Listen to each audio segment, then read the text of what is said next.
하나님 말씀 봉독하겠습니다. 창세기 7장 1절에서 5절까지의 말씀입니다.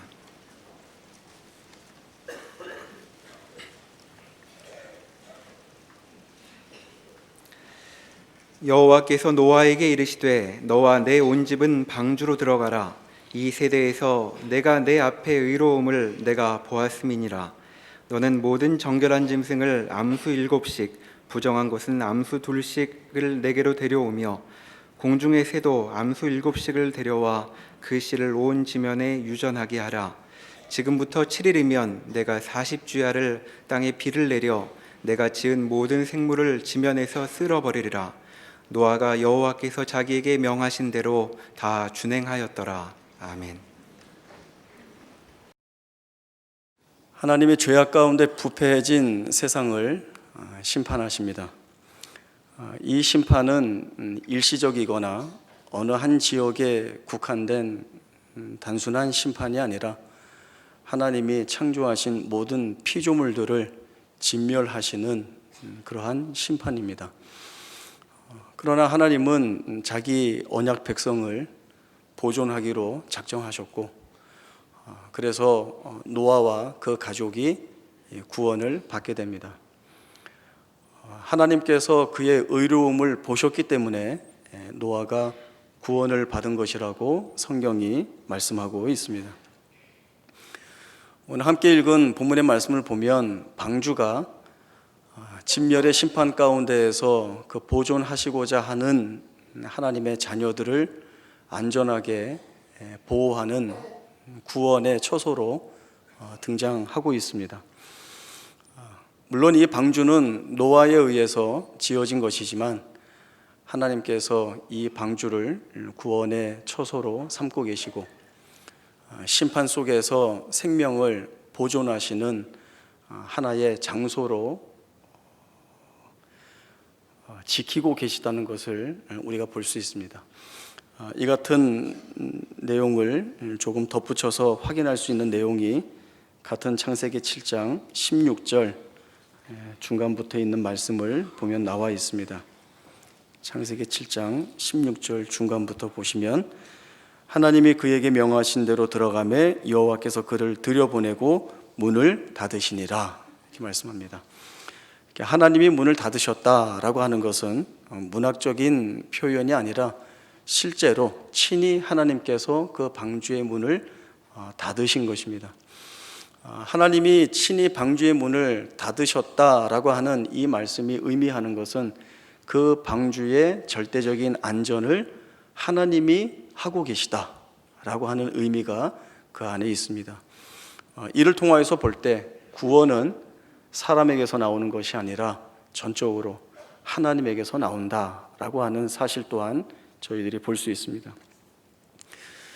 구원이 하나님께 있다라고 하는 가장 중요한 이 메시지는 하나님의 백성들에게 늘 하나님께서 주시는 말씀입니다. 하나님의 백성으로 부름을 받고 있고 또 하나님과 동행하는 자리에 서 있지만 그러나 늘 그 자리에서 갈등, 또 세상의 것들과의 충돌, 그로 인한 시험이나 유혹받는 것, 이것으로 인하여서 때때로 하나님을 놓치는 경우가 대단히 많다라고 하는 사실을 우리가 잘 알고 있습니다. 그러나 여전히 신실하시고 변치 않으시는 하나님은 그 백성에게 또 세상 앞에 하나님에게서만이 참된 구원이 나오게 되어 있고 하나님이 주시는 참된 구원을 통하여서만이 진정한 은혜와 위로를 받는다라고 하는 사실들을 우리가 분명히 보게 됩니다.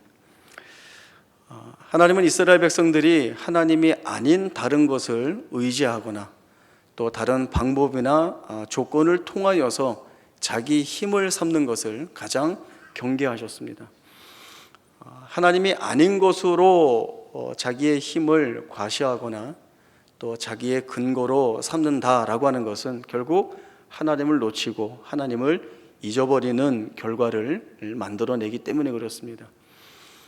아무리 험하고 험악하고 또 힘들고 어려운 자리에 있다 할지라도 하나님이 구원의 하나님이시고 그 하나님이 만들어내시고 이끌어내시는 그 구원의 능력이 세상의 다른 현실이나 조건이나 한계를 뛰어넘는 역사임을 그 백성으로 하여금 보게 하여서 그 백성들로 하여금 다른 세상의 모든 것들보다 하나님이 우리의 하나님으로, 내가 구원의 하나님으로 만나고 있음을 고백하고 또 그 고백 속에서 감사의 찬송을 하도록 만드는 것이 하나님께서 우리를 향하여 가지고 계시는 진지한 권면입니다. 신명기 17장 14절에서 20절까지의 말씀을 보겠습니다. 구약 성경 288쪽 신명기 17장 14절의 말씀부터 20절까지 말씀 제가 읽겠습니다. 내가 내 하나님 여호와께서 내게 주시는 땅에 이르러 그 땅을 차지하고 거주할 때에 만일 우리도 우리 주위의 모든 민족들 같이 우리 위에 왕을 세워야겠다는 생각이 나거든 반드시 내 하나님 여호와께서 택하신 자를 내 위에 왕으로 세울 것이며 내 위에 왕을 세우려면 내 형제 중에서 한 사람을 할 것이요 내 형제 아닌 타국인을 내 위에 세우지 말 것이며 그는 병마를 많이 두지 말 것이요 병마를 많이 얻으려고 그 백성을 애굽으로 돌아가게 하지 말 것이니 이는 여호와께서 너희에게 이르시기를 너희가 그 이후에는 그 길로 다시 돌아가지 말 것이라 하셨음이며 그에게 아내를 많이 두어 그의 마음이 미혹되게 하지 말 것이며 자기를 위하여 은금을 많이 쌓지 말 것이니라. 그가 왕 위에 오르거든 이 율법서의 등사본을 레위 사람 제사장 앞에서 책에 기록하여 평생에 자기 옆에 두고 읽어 그의 하나님 여호와 경외하기를 배우며 이 율법의 모든 말과 이 규례를 지켜 행할 것이라. 그리하면 그의 마음이 그의 형제 위에 교만하지 아니하고 이 명령에서 떠나 좌로나 우로나 치우치지 아니하리니 이스라엘 중에서 그와 그의 자손이 왕위에 있는 날이 장구하리라. 아멘. 이스라엘에서는 하나님이 왕이십니다. 이 하나님의 왕 되심의 통치를 통하여서 그 나라와 백성들의 나아갈 길이 결정이 되고 또 논의가 되어집니다. 그러나 오늘 신명기 17장에 있는 말씀을 보면 이스라엘 백성들이 이 신정제도 곧 하나님이 왕이신 것을 버리고 주변에 있는 다른 민족들처럼 사람을 왕으로 세워서 그 왕을 통하여서 유익을 얻고자 하는 왕정제도의 도입을 구할 것이라는 말씀을 주고 있습니다. 물론 하나님이 기뻐 원하시는 방법은 아닙니다.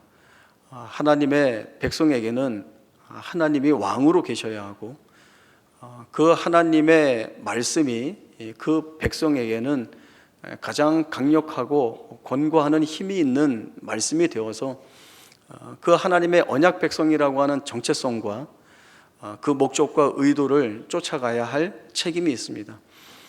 그러나 주변을 돌아볼 때에 왕이 자신들의 책임을 대신하여 자신들의 짐을 덜어낸다라고 하는 유익 때문에 하나님이 왕이신 것보다 사람이 우리의 왕이 되어 우리를 다스리는 것이 훨씬 좋겠다라는 생각을 이 백성들이 하게 됩니다. 하나님이 허락하시는데 하나님이 그 왕을 세울 때에 몇 가지 규례들을 정해 주십니다.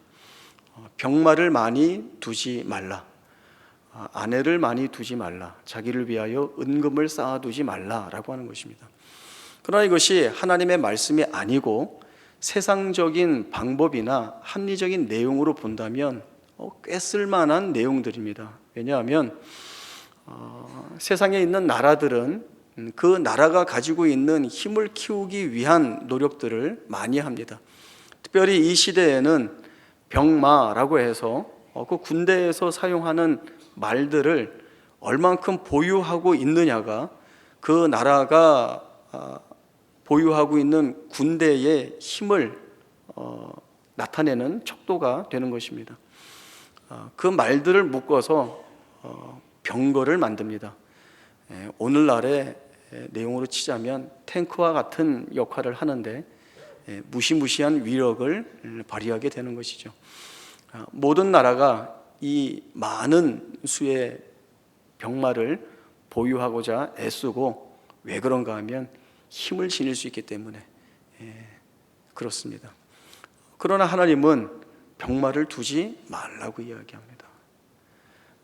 그것은 병마를 자기의 힘으로 삼을 때에 반드시 하나님을 의지하는 것이 옅어지고 결국엔 하나님이 아닌 것으로도 우리가 무엇이든지 할 수 있다라는 자리로 나아가게 될 것이기 때문에 하나님이 막고 계시는 겁니다. 아내를 많이 두지 말라라고 하는 것은 이 당시에는 정략 결혼들이 많이 있었습니다. 주변국과 정략 결혼을 통하여서 협약을 맺게 되면 몇 가지 유익이 있습니다. 첫 번째는 그 협약을 맺은 당사자끼리는 서로 침공하지 않으니까 안전장치가 되는 것이죠. 또 하나는 제3국이 쳐들어올 때에는 협약을 맺은 나라끼리 힘을 모아서 맞대응할 수 있기 때문에 이 또한 하나의 안전장치가 될 수 있습니다. 자기를 위하여 은금을 쌓아두는 것도 결국은 자기 힘을 과시하고 이 재물이 내 모든 문제를 책임질 수 있다라는 차원에서 시작되는 것이기 때문에 신앙적이지 않다라고 하나님이 말씀하십니다. 세상에서는 꽤 쓸만한 제안이고 내용인데 하나님은 반대하십니다.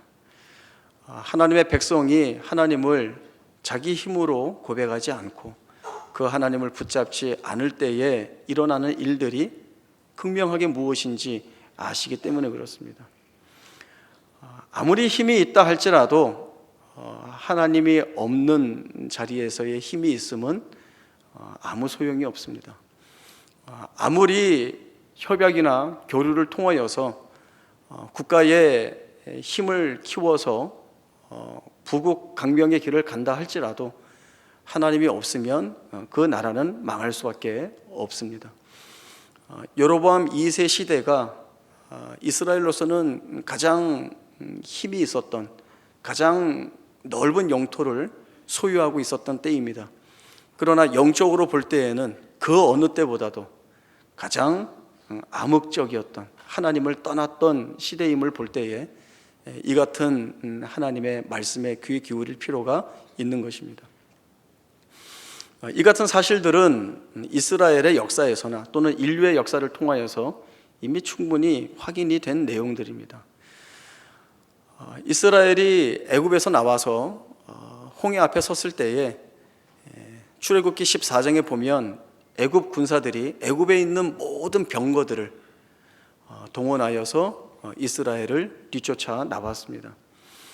그 당시 강대국인 애굽이었기 때문에 세상 사람들이 일반적으로 생각하고 있는 병마를 통하여서 구성된 병거를 많이 가지고 있는 나라의 힘, 그 힘이 지배하는 내용이나 원리에 비추어 본다면 그렇게 나라에 있는 모든 병거들을 동원해서 나온 애국 군사들은 이스라엘을 다 멸절시키거나 아니면 이스라엘의 항복을 받아내어서 다시 애굽으로 끌고 가는 결과가 나와야 됩니다. 그러나 우리가 알고 있듯이 그 애굽 병거들이 하나님께서 홍해를 갈라 놓으셨던 것들을 다시 합하게 될 때에 그 안에 수장되었던 내용들을 우리가 충분히 볼 수 있습니다. 세상에서 말하고 또 예측하는 내용들이 맞지 않죠. 또 하나 나라의 힘을 키워서 모든 것들을 마음대로 하겠다라고 하는 나라들이 들끓어 일어나지만 그들의 그러한 생각이나 주장들이 인류의 역사 안에서 그들이 생각했던 대로 흘러가지 않았음을 또한 우리가 충분히 보게 됩니다.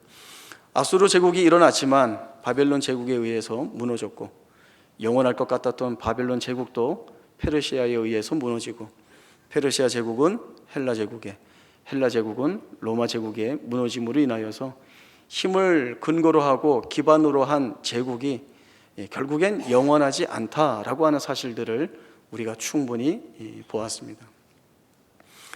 하나님께서 왕으로 세우는 자에게 요구하는 조건은 이렇듯 하지 말라는 내용으로는 병마를 많이 두지 말고 아내를 많이 두지 말고 자기를 위하여 은금을 쌓지 말라는 것이었는데, 이제 이 왕에게 요구하는 것은 하나님의 말씀을 복사하여 평생 곁에 두고 읽어 하나님을 경외함을 배워야 할 것이고, 그 하나님이 어떤 하나님인지 알아 좌로나 우로나 치우치지 않아야 할 것이라는 말씀을 주십니다.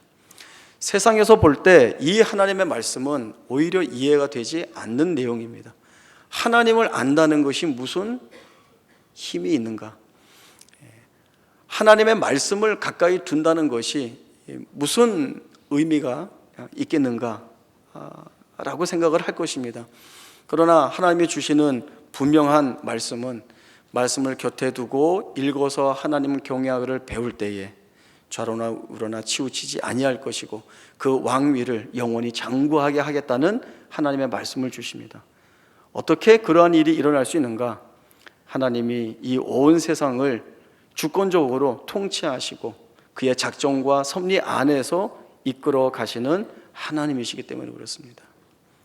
이 세상에 있는 모든 일들이 하나님의 뜻에 의하여 운영되어지고 있고, 또 그 하나님이 흥하기도 하시고 망하기도 하시고 일으켜 세우기도 하시고 무너뜨리기도 하시고 주시기도 하시고 빼앗기도 하시고 심판하시기도 하시고 아니면은 다시 회복시키시기도 하시는 이 하나님이시기 때문에, 이 하나님이 주시는 말씀, 이 하나님이 깨닫고 배우라고 하는 그 하나님에 대한 이해를 갖는 자만이 바로 가장 강력한 힘을 가진 자, 결국 자신의 구원이 하나님에게서만 있다라고 하는 이 고백을 하는 자가 그 누구보다도 가장 큰 힘을 지니고 있는 자인 것을 말씀이 우리에게 주고 있습니다.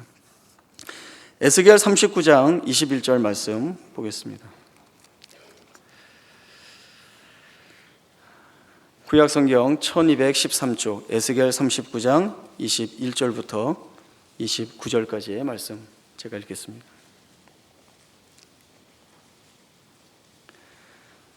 내가 내 영광을 여러 민족 가운데에 나타내어 모든 민족이 내가 행한 심판과 내가 그 위에 나타낸 권능을 보게 하리니, 그날 이후에 이스라엘 족속은 내가 여호와 자기들의 하나님인 줄을 알겠고 여러 민족은 이스라엘 족속이 그 죄악으로 말미암아 사로잡혀 갔던 줄을 알지라. 그들이 내게 범죄하였으므로 내 얼굴을 그들에게 가리고 그들을 그 원수의 손에 넘겨 다 칼에 엎드러지게 하였으되, 내가 그들의 더러움과 그들의 범죄한 대로 행하여 그들에게 내 얼굴을 가리었었느니라. 그러므로 주 여호와께서 이같이 말씀하셨느니라.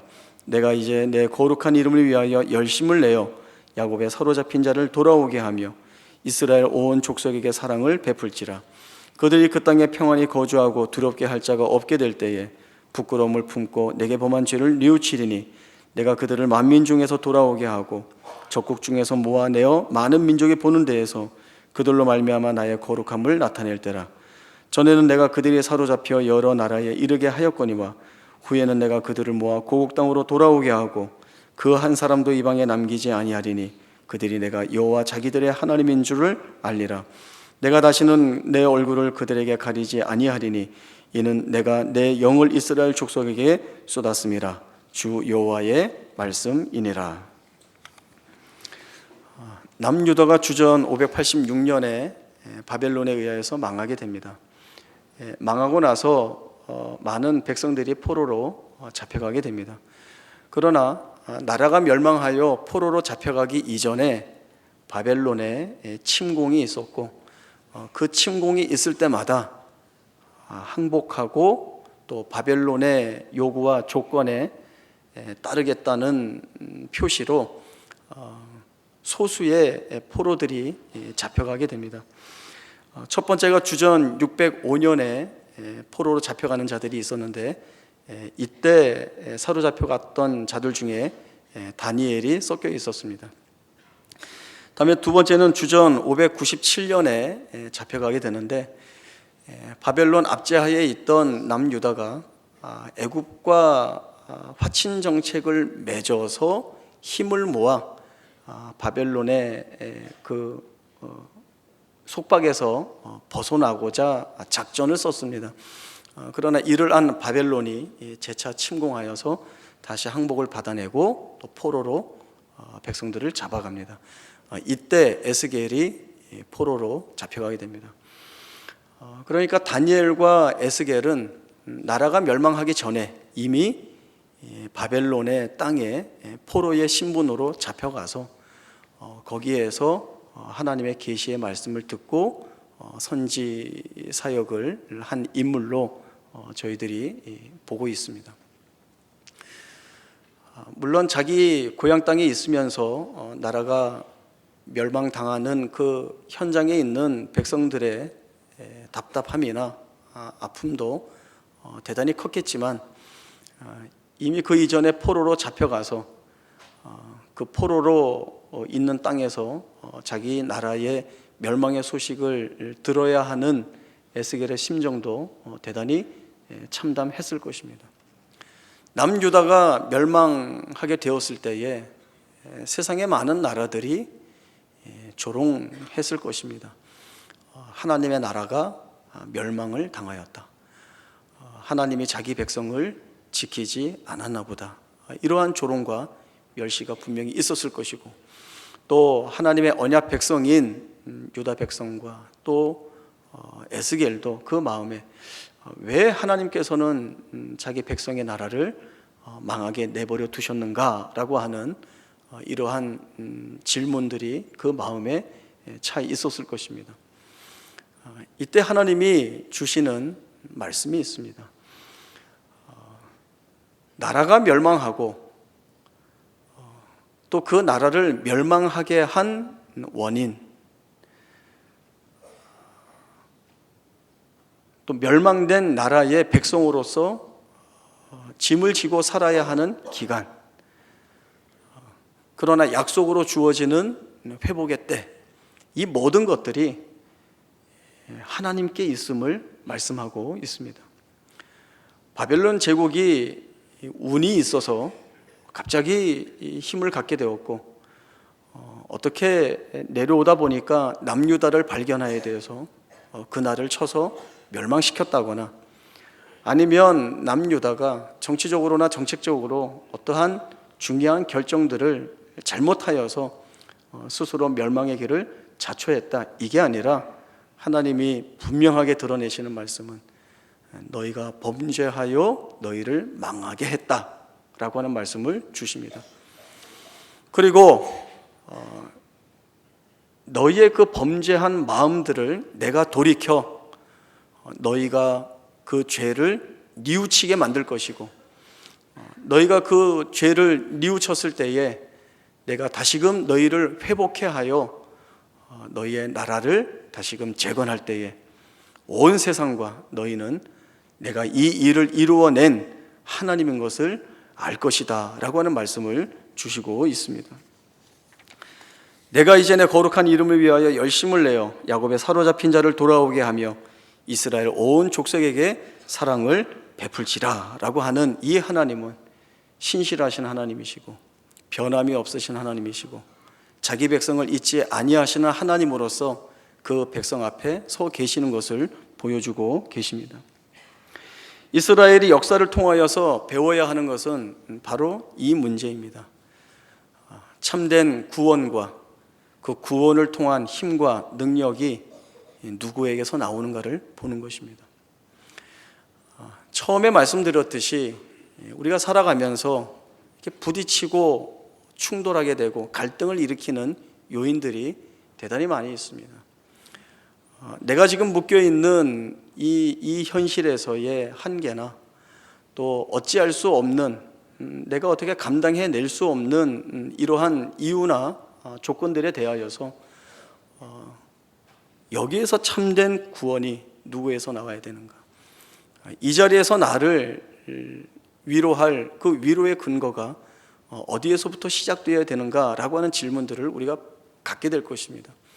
그러나 우리가 손쉽게 가는 자리가 어디인가 하면 제일 처음에는 포기하는 겁니다. 포기하는 것. 내가 있는 자리에서 나도 모르겠다라는 거죠. 여기서 더 무엇을 할 수 있는가? 남유다가 멸망당했을 때, 나라가 멸망당했는데 여기에서 무슨 기대가 있고 무슨 소망이 있고 무슨 희망이 있겠는가? 아무리 다윗의 언에게 주어졌지만 그 예언이 이러한 처참한 결과로 드러났는데 내가 무엇을 기대할 것인가 라는 생각을 가진 것처럼 우리도 이 힘들고 어찌할 수 없는 그 자리에서 포기하고 마는 것이죠. 그러나 포기한다는 것은 비신앙적인 것입니다. 왜 비신앙이라고 이야기를 하는가 하면 하나님을 찾지 않는다는데 그 이유가 있는 것입니다. 하나님의 언약 백성이 하나님을 기억하여 그 하나님을 찾아야 되는 것은 마치 어린아이가 부모의 도움을 간절히 필요로 하는 것처럼 그 이상으로 필요하고 있어야 할 내용들입니다. 우리가 힘들고 어려우면 안 해버린다, 포기해버린다, 관두자, 망해버리고 말지 라고 자폭해버리는 것은 하나님이 기뻐하시는 일들이 아닙니다. 그러나 우리가 하나님의 구원을 바라보고 가야 할 길은 대단히 힘들고 어렵습니다. 모든 짐들을 몸으로 친히 견뎌내야 하고 그 몸으로 막는 충격이나 아픔이나 어려움들은 이런 말로 다 알 수 없습니다. 그러나 하나님이 어떤 하나님이신가 라고 하는 이 성경에서 꾸준히 선포되어지고 말씀되어지는 이 말씀들을 통해서 볼 때 우리를 포기하지 아니하시고 우리가 어떠한 자리에 있든지 간에 찾아오셔서 하나님이 다듬어내시고 만들어내심으로 인하여서 결국 우리 입술을 통하여서 나의 참된 구원이 하나님에게서 나올 수밖에 없습니다. 이 자리에서 나를 위로하고 나에게 소망 줄 것이 이 세상에는 아무것도 없는데 하나님만이 그 위로가 되시고 그 소망을 주시는 유일한 분이십니다 라고 하는 이 고백을 하게 하시는 것입니다. 다윗이 나의 힘이 되신 여호와여 내가 주를 사랑합니다 라고 하는 고백을 했습니다. 이 다윗이 왜 그 같은 고백을 했을까요? 하나님이 어떤 분인 줄 그의 생애를 통하여서 이미 경험하고 그 마음속에 분명한 믿음으로 지니고 있기 때문에 그렇습니다. 히브리서 11장에 보면 노아의 믿음에 대한 이야기를 하고 있습니다. 이 믿음이 노아를 의의 후사로 만들었습니다. 노아는 하나님의 명령에 순종하여서 방주를 건축하게 되는데 그 일을 행하는 동안 세상 사람들에게 얼마나 많은 조롱과 멸시를 받아야 했습니까? 그러나 그 가운데서도 이 노아가 놓치지 않은 것은 하나님의 말씀입니다. 그 말씀이 아직 보여지지 않고 이루어지지 않고 드러나지 않는 때에 있지만 하나님의 말씀이기 때문에 하나님이 주신 말씀이기 때문에 이 말씀에 이루어지는 그 때를 바라보며 하나님께서 시키는 대로 그 일에 순종하는 모습을 보이고 있습니다. 이것이 하나님 앞에 의로움으로 드러났던 내용입니다. 하나님이 우리 안에 찾아오셔서 이 하나님이 지니고 계신 구원의 능력과 힘을 담아 주십니다. 이것은 약속입니다. 하나님이 내가 너희를 잊지 않고 버리지 않고 내가 너희를 책임지겠다라고 말씀하신 그 약속입니다. 그러나 이러한 약속을 우리가 망각하고 하나님이 아닌 다른 것으로 문제를 해결하려 하거나 아니면 다른 것으로 대처하여서 임시적으로 대충 때우고 넘어가고자 한다면 그것은 하나님이 기뻐하시는 일이 아니라고 하는 것이죠. 영원한 제국이 있을 수 없듯이 사람이 만들어낸 어떤 방법이나 조건들이 우리의 모든 것들을 해결해 줄 수 없었듯이 오히려 반대로 하나님만이 모든 것을 책임져 줄 수 있으시다라고 하는 이 믿음을 가지고 주 앞에 나아갈 때에 아직 문제가 해결되지 않고 아직 이 문제가 무엇인지 나조차도 잘 알지 못하겠고 여기에서 하나님이 드러내시고 만들어내시는 일들이 무엇인지 전혀 감각하지 못하는 때라도 우리가 하나님 앞에 노아처럼 믿음의 선진들처럼 믿음을 가지고 나아가면 하나님이 그 가운데서 우리 만나주시고 우리에게 은혜를 담아주시고 그 은혜를 통하여서 승리하게 하시고 그 승리를 통하여서 기적을 보게 하시는 것이죠. 벗겨내지 못할 것 같았던 짐들을 벗겨내시고 우리가 내려놓지 못할 것 같은 짐들을 내려놓게 하시는 하나님의 역사들을 우리가 경험하고 보게 될 것입니다. 대단히 힘들고 어려웠지만 이 안에서 하나님의 은혜를 꽃피우실 수 있다라고 하는 것 또한 우리가 고백할 수 있는 내용이 됩니다. 쉽지 않죠. 쉬우면 얼마나 좋겠습니까? 우리가 오죽하면 기도를 하나님 저한테 왜 그러세요? 이런 기도를 하겠습니까? 남들은 다 잘 사는 것 같은데, 남들은 편안하게 지내는 것 같은데 왜 저만 못 살게 보세요? 그러나 그 힘들고 어려운 것 속에 내가 알지 못하는, 내가 짐작하지 못하는, 내가 예상치 못하는 하나님만이 드러내시는 그 신비한 기적과 큰 능력과 은혜들이 담겨져 있다는 것이죠. 마침내 하나님은 우리의 입술을 통하여서 하나님이 옳았습니다. 하나님이 맞았습니다. 하나님이 내 구원의 능력이십니다. 내 힘의 원천입니다. 내가 온전히 바라볼 내 아버지이십니다. 이 고백을 하게 하시는 것입니다. 우리가 살아왔던 지난 날들을 돌아보면 수없이 많았던 은혜의 흔적들을 보게 됩니다. 그러나 우리가 얼마나 연약하고 무지한지 모릅니다. 은혜의 흔적이 여전히 남아있지만 우리는 또 틈만 나면 좀 더 쉬운 방법, 하나님이 짐 지우심으로 인하여서 해결하시고자 하는 그 어려운 과정보다는 지금 빨리 쉽게, 지금 빨리 이 갈급함을 풀어줄 수 있는 하나님이 아니어도 좋다, 이런 심정으로 다른 데로 쫓아나갈 때가 얼마나 많이 있는지 모릅니다. 그때마다 거기에는 답이 없다는 것을, 그리고 그것이 내 인생을 책임질 수 없다는 것을 빨리 알아채서 다시금 하나님이 나의 구원의 능력입니다라고 하는 이 초심으로 돌아가는 그러한 마음의 다짐과 결심들이 이렇게 새해를 시작하는 첫날에 또 우리에게 있어야 할 마땅한 고백이라 생각이 되어집니다. 올 한 해도 하나님이 우리의 구원의 하나님이시고 이 하나님이 책임지우시는 삶을 하나님이 세우시는 그 자리에서 힘들고 어렵지만, 마음 아프고 속상하지만, 답답하지만 짐 지우게 하시니 그 짐을 지고 그 끝에 드러내 보이시는 화려하고 찬란한 그 결과들을 소망하며 살겠다는 다짐들이 우리 가운데 풍성하게 있기를 바랍니다. 기도하겠습니다. 하나님 아버지, 은혜를 감사합니다. 하나님만이 우리의 참된 구주이시고 우리의 아버지이십니다. 세상의 많은 조건들과 방법들이 우리를 책임질 수 있다 말하지만 그것은 거짓입니다. 우리가 이 거짓에 속아 하나님을 온전히 섬기지 못하고 그 말씀에 불순종했던 적들이 얼마나 많았는지 모릅니다. 이제 하나님, 우리 가운데 새 영을 부어주시고 말씀을 가까이 두고 묵상하며 그 말씀의 은혜를 쫓아 하나님이 우리의 구원의 근거이시고 힘이시고 하나님에게서만이 가장 복된 위로와 긍휼과 자비와 또 우리를 영광 중에 서게 하시는 힘, 능력이 있음을 고백하여 올 한 해도 하나님과 동행하며 승리하는 자의 삶을 살아갈 수 있도록 우리 모두에게 축복의 은혜를 덧입혀 주옵소서. 거룩하신 예수님의 이름으로 기도하옵나이다. 아멘.